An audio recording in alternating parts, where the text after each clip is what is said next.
Hello, j'espère que vous allez bien. J'ai tellement attendu avant de faire cette vidéo. J'ai tellement attendu. J'ai prié, j'ai demandé, j'ai attendu que ce soit parfait. J'ai attendu d'avoir toutes les ressources nécessaires. J'ai attendu de... Voilà, sauf que... En fait, si j'attends que ce soit parfait, si j'attends de me sentir prête, je vais jamais le faire. Je vais jamais publier cette vidéo. Au bout d'un moment, il faut faire. Il faut faire même quand tu te sens pas prêt, il faut le faire, il faut se lancer. Donc voilà, bienvenue sur ma chaîne YouTube.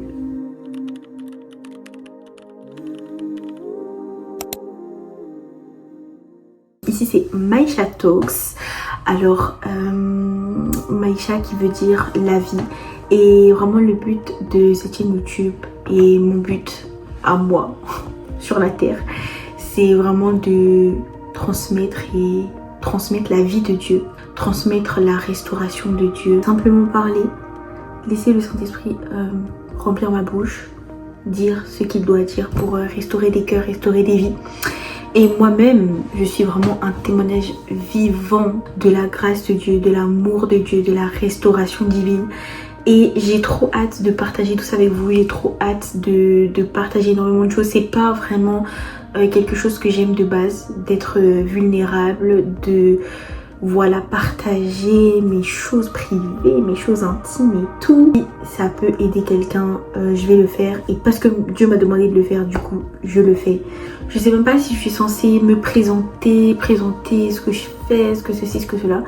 Mais en vrai, je pense que ça viendra au fur et à mesure. Tout ce que voilà, vous devez savoir, c'est que tout simplement, on est là pour partager la parole de Dieu. On est là pour s'encourager. On est là pour vraiment être une safe place. C'est vraiment hyper important pour moi. Lorsque tu regardes mes vidéos, tu peux vraiment tu peux te poser, tu peux prier avant de regarder, vraiment demander que le Seigneur te parle. Et je crois vraiment que c'est la volonté de Dieu et je crois vraiment que c'est ce qu'il va faire. Le thème de cette première vidéo, de ce premier encouragement, c'est il n'est pas trop tard. Il n'est pas trop tard pour Dieu. Il n'est pas trop tard pour que ta vie change. Il n'est pas trop tard pour que tu sois restauré. Il n'est pas trop tard pour pardonner à ta famille. Il n'est pas trop tard pour pardonner à celui qui t'a fait du mal, celle qui t'a fait du mal. Il n'est pas trop tard pour Dieu, pour qu'il agisse dans ta vie. Il n'est pas trop tard pour ta bénédiction. Il n'est pas trop tard. Tout ce que tu attends de la part de Dieu, il n'est pas trop tard. Tant que tu es encore en vie, tant que tu as encore le souffle de vie. La Bible dit qu'un chien vivant vaut mieux qu'un lion mort. Tant que tu as la vie, Dieu est capable d'agir. Il n'est pas trop tard.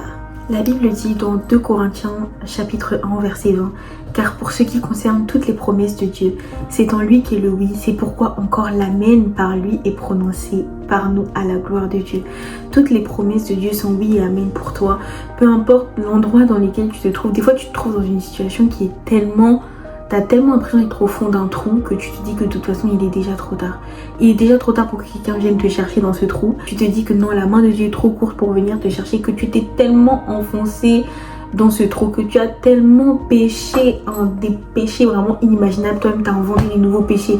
Tu te dis il est trop tard. Vous savez, c'est vraiment le but du diable, de nous isoler, de nous faire penser que ce qu'on vit, on est les seuls à le vivre, qu'il n'y a que toi qui n'arrive pas à avancer, il n'y a que toi qui pêche, il n'y a que toi pour qui il est trop tard, il n'y a que toi, tout le monde avance dans sa vie, mais toi tu retombes toujours dans les mêmes péchés. C'est ce que le diable va nous faire croire pour nous isoler, parce que tu vas voir que plus tu t'éloignes de ton église locale, plus tu t'éloignes de tes amis, plus tu t'éloignes de ta famille, plus tu te retrouves seul. Le diable te fait croire que c'est là où tu vas te sentir mieux, parce que non, tu as besoin que de toi-même pour avancer et tout, mais en fait plus tu seras seul, plus tu vas t'enfoncer dans ce trou là en fait. 1 Pierre 5 au verset 9, j'aime trop ce verset. Résistez-lui avec une foi ferme, sachant que les mêmes souffrances sont imposées à vos frères dans le monde. Ça veut dire que tout ce que tu crois vivre seul, tout ce que tu penses, non, ça n'arrive qu'à moi, il n'y a que moi qui est dans cette situation. En fait, la Bible dit résistez lui, donc à l'ennemi, avec une foi ferme, sachant que les mêmes souffrances sont imposées à vos frères dans le monde. On vit tous la même chose. mon frère, ma soeur, on vit tous la même chose. On a tous du mal à prier, on a tous du mal à lire notre Bible, on a tous du mal parfois à résister à certains péchés, on a tous du mal des fois à pas manger ce truc de plus qu'on sait que non, ça devient acceptable mais on mange quand même. On a tous du mal des fois à dépenser notre argent correctement alors qu'on sait que non, on devrait plutôt faire ça avec notre argent. On a tous du mal des fois à arrêter de scroller sur TikTok alors qu'on sait que on devrait plutôt aller prier et ouvrir notre Bible plutôt que de scroller sur TikTok. On se dit non, il est trop tard, mais en fait il est pas trop tard. Pour Dieu, il n'est jamais trop tard. Son bras n'est pas trop court pour venir te chercher. Tant que tu as la vie, et c'est la seule chose que tu dois retenir de cette vidéo, c'est que tant que tu as la vie, il ne sera pas trop tard. Tant que Dieu a mis en toi le souffle de vie, c'est qu'il ne sera pas trop tard. Il y a l'un de mes psaumes préférés dans la Bible, c'est le psaume 139.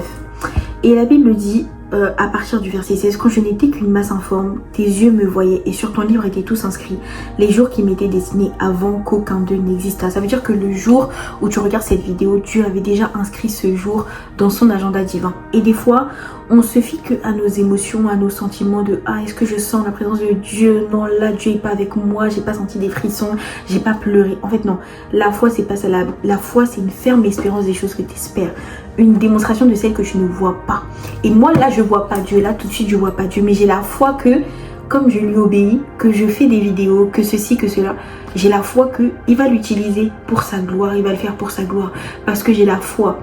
Et pourtant je vois pas ces choses. Dieu n'est pas venu avec un papier et puis il m'a dit non, alors fais telle chose tel jour et puis voilà. Non, je me laisse juste conduire par le Saint-Esprit. Je me dis non, si je fais cette vidéo, peut-être quelqu'un va la voir, peut-être au moins une personne va être encouragée, peut-être Dieu pourra communiquer à quelqu'un qu'il n'est pas trop tard. Ce que Dieu a dit qu'il va faire dans ta vie, il va le faire. Les prophéties qui planent autour de toi, les prophéties qui sont là au-dessus de ta tête, Dieu va les accomplir.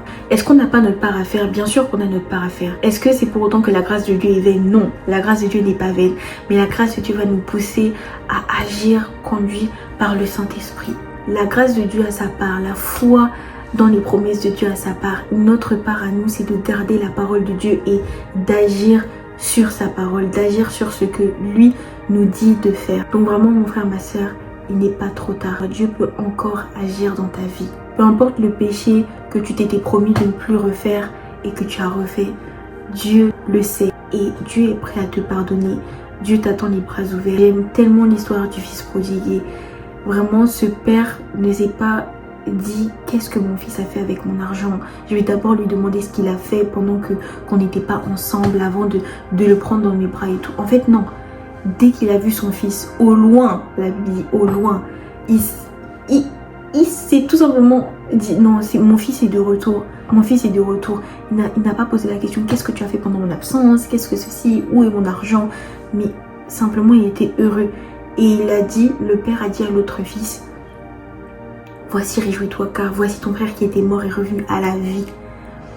Et il n'est pas trop tard pour que Dieu te redonne la vie. Et ça c'est vraiment mon témoignage. Et j'ai hâte de vous partager mon témoignage. J'ai hâte de vous partager tout ce que le Seigneur est capable de faire dans la vie de quelqu'un. Quelqu'un qui est tellement brisé de tous les côtés. Brisé dans la famille, brisé dans les finances, brisé dans la maladie, brisé.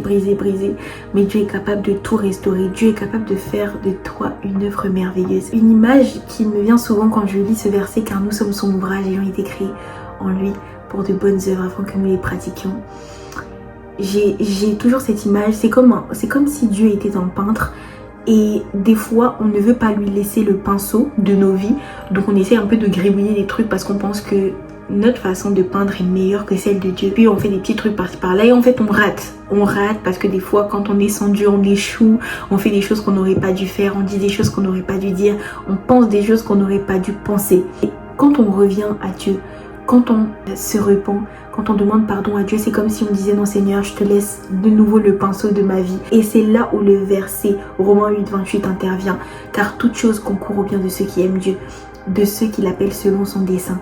Et en fait, malgré que tu aies fait des ratures sur cette peinture, Dieu ne va pas venir simplement recouvrir en disant que non, ce que tu as fait c'était nul, c'était moche. Mais non, Dieu va transformer cette rature en une chose merveilleuse pour sa gloire. Dieu va transformer le fait que tes finances étaient vraiment, tu étais broke, J'étais vraiment, voilà, et Dieu va transformer ça pour sa gloire. Dieu va transformer le fait que tu avais une maladie. Maintenant que tu as été guéri, tu peux aller témoigner que non, le Seigneur est capable de guérir. Tu peux prier pour les malades. Le Seigneur va faire en sorte que le rejet de ton père, le rejet de ta mère, l'abandon de cet homme que tu aimais, de cette femme que tu aimais, non, que ça concourt vraiment à ton bien. Et je parle vite, je dis énormément de choses parce que j'ai tellement de choses à dire, j'ai tellement de choses à partager. J'ai tellement attendu avant de faire cette vidéo, j'ai tellement attendu que d'être prête, de dire des choses qui sont bonnes, parfaites. Mais en fait, je veux pas que ce que je dis soit parfait parce que en lui, ça sera parfait. En lui, ça sera parfait. Si c'est lui qui me conduit, ça sera parfait. Peut-être pas parfait à mes yeux, mais ça sera parfait au sien. Ce qui importe le plus pour moi, c'est de faire la volonté de Dieu. Donc, je vais poster cette vidéo. Je sais que le Seigneur parlera à quelqu'un. Je sais que le Seigneur fera quelque chose de merveilleux. Et au fur et à mesure, j'aurai les micros, j'aurai les lumières, j'aurai, voilà. Là, il fait nuit, les 21h. C'est voilà. C'est pas l'heure de tourner des vidéos, mais je tourne parce que je me suis dit non, c'est aujourd'hui. C'est vraiment aujourd'hui, il faut que je le fasse. Il faut que je le fasse. Je veux vraiment prier pour toi. Si tu crois que c'est trop tard, si tu crois que ta vie est déjà terminée et peu importe ton âge, j'aimerais vraiment prier pour toi pour que le Seigneur te redonne de l'espoir. La Bible dit, Christ en nous, c'est l'espérance de la gloire. Car vraiment les afflictions par lesquelles tu passes, les épreuves par lesquelles tu passes ne sont rien, vraiment rien comparé à la gloire à venir. Rien comparé au ciel où il n'y aura plus de larmes, plus rien. Vraiment, ce n'est rien. Et le Seigneur est capable de te sortir de là. Je prie que le Seigneur te restaure. Je prie que Dieu touche ton cœur. Je prie que Dieu te restaure. Je prie vraiment, si toi tu croyais que c'était trop tard, je déclare que Dieu vient mettre encore au-dedans de toi une espérance nouvelle, une espérance en la vie. Je prie que Dieu vienne remettre la vie au-dedans de toi. Que Dieu vienne te chercher car son bras n'est pas trop court, son oreille n'est pas trop dure pour entendre tes prières. Et la Bible déclare que toutes tes larmes sont dans ses outres. Dieu ne laisse aucune de tes larmes tomber par terre. Mais je déclare que même les mots les plus silencieux, même les larmes qui sont pour toi des prières, Dieu les entend. Dieu te sort de cette situation.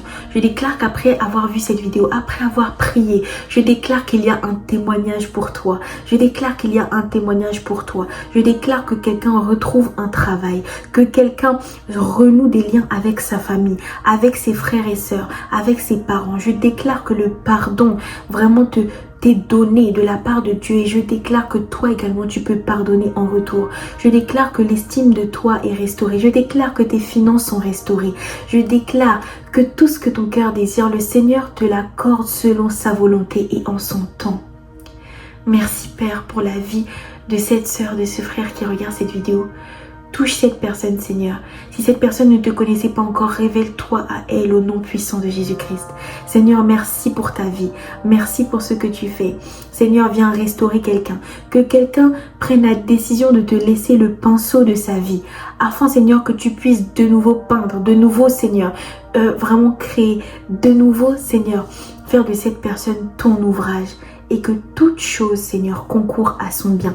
Seigneur, à toi toute la gloire et tout l'honneur au nom puissant de Jésus-Christ. Amen. Je prie vraiment que ta vie soit un témoignage vivant de sa gloire. J'ai commencé à publier des vidéos, je vais simplement obéir au Seigneur et je sais que le Seigneur va vraiment faire son œuvre. Il va faire ce qu'il faut, je lui fais totalement confiance et je m'attends totalement à lui. C'est pas ma chaîne YouTube, c'est vraiment son œuvre et je suis simplement sa partenaire, sa collaboratrice et je suis simplement sa voix. C'est lui qui fait tout. C'est lui qui fait toutes choses. Et voilà. Je prie que le Seigneur vous bénisse. C'était Maïcha Talks sur vos écrans. Bisous. Que le Seigneur vous bénisse.